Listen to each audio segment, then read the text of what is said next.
literally, I'm so passionate about music. When I find someone who I feel like fits the mold of what I envision music as, I want to grasp onto that. Yeah. Like, I want to hold on to that, and I want to work with that, and I want to help them reach their fullest potential, because music is so saturated now. Like, it's like a breath of fresh air when I became in contact with you and Juice.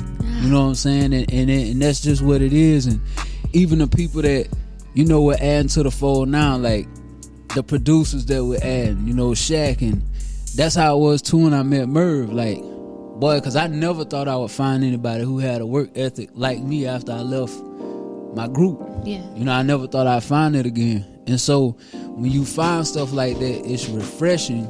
And then too, when I started, I'm like, a label getting in my mind, like, okay, a label means you might have 7, 8, 9 acts. And I had consultations with people, but I knew I would be doing them a disservice if I allowed them to be a part of what we had going on when I didn't believe in their talent. Yeah. I didn't just want to have a number around. I wasn't a fan of their talent. Are you thinking about expanding? It's got to be something that knocked my socks off. Yeah, it's that, and that's real. Like, it's got to be something, because y'all two the measuring stick. Yeah. You know, and if I don't feel like, you know, it's even close, or, you know what I mean, like, I can't. I wouldn't be interested. So you're not the typical CEO of, like, the majority of record labels giving out chains and making the artists sign contracts. Why you don't do contracts? I don't want to force anybody to be a part of what I got going on. I want you to be a part of what I got going on because of my character. So if you respect somebody's character, you go do good business by them regardless, you know? And yeah, business is business, and I get it. Sometimes in business, you have to do business with people when it's business related. But like I said earlier, like, I feel like this is family. So I don't feel like, you know, I have to be looking over my shoulder or worried about, oh, you know, they go stiff me at the end, or, you know, I don't feel like none of that, because I feel like y'all know my character and I know y'all's character. If there's anything that's wrong, we talk it out and we make any adjustments we got to make. Right. So 2020, you also started I Say Podcast Network as well. Yeah. And before that, you were doing a podcast with your DJ Rain. Yeah. Shout out Rain. So when you put together the network, what made you want to do that as well? I'm a huge fan of podcasts.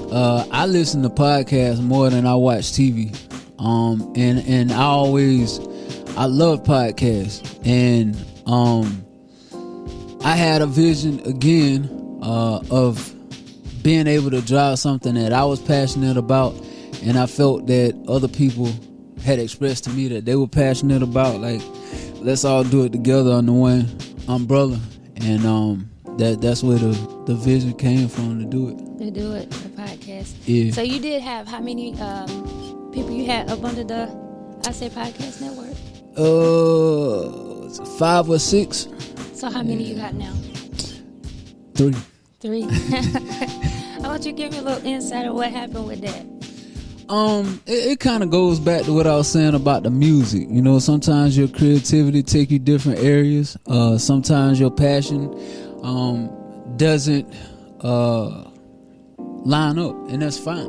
You know what I mean? But I'm at a stage in my life where I know what I want to do. I know what I'm capable of doing, and I know what the people that I surround myself with are capable of.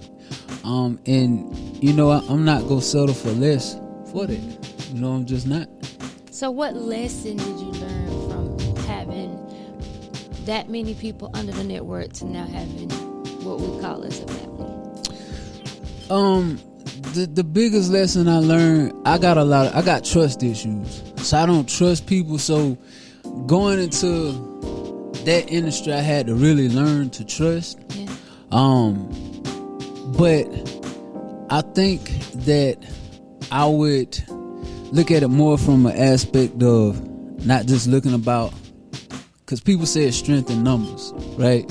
But not just looking at the numbers, but focusing on that strength part. The strength part of it being, okay, yeah, you got strengths, but it goes back to, even if you got physical strength, you got to keep exercising to build that strength. If you're not willing to exercise and put the work in, the strength ain't gonna keep getting stronger. So that's one of the biggest lessons I learned. Really evaluate who's willing to put work in.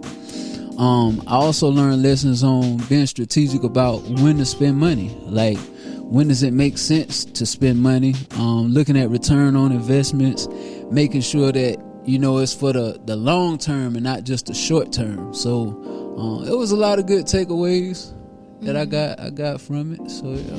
What was some of the regrets? I would say that I kind of stretched out a little bit from the people I started with. You know what I'm saying? Like I should have built up more with the people I started with instead of adding more people to the fold. And I did say that I would never do like long distance again. But shout out my man Hype out of Philly. I had to, he changed my mind on it. Like, he all the way in Philly. He part of the I Say Podcast Network.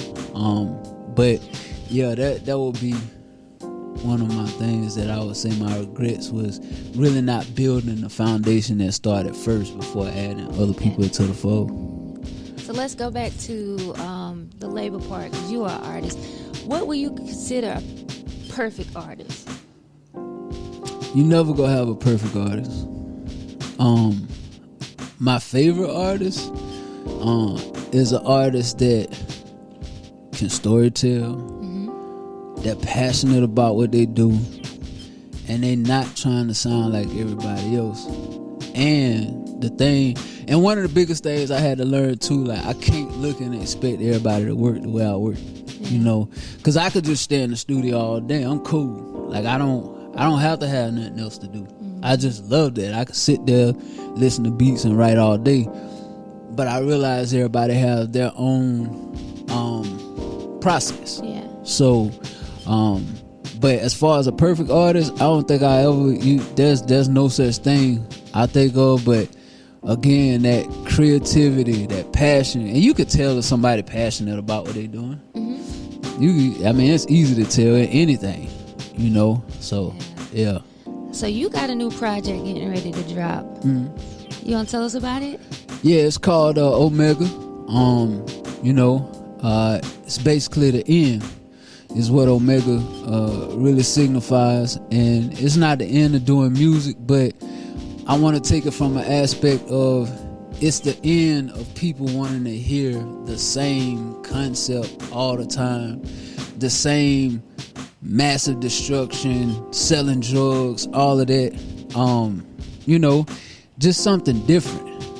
It's not the same, and it started off as just me doing a collaboration with Shaq. We was just doing a song, and it turned into a whole project. And it's dope. It's super dope, and I'm not saying it because we made it, but it's dope. It's got different.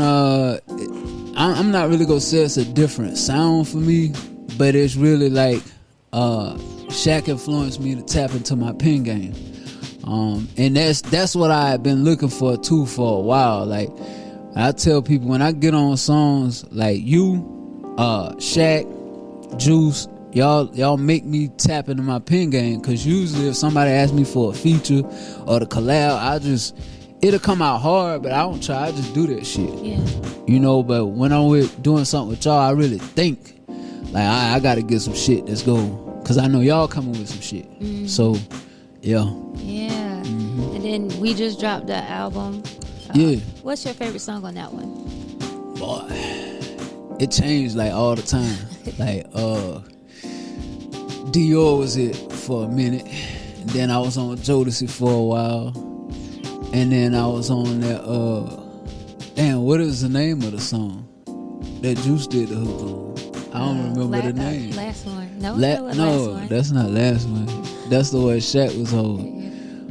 You got it. You got it. Yeah. You got it. So, but I like that whole project. Like, I just let it play. So, yeah. That was it.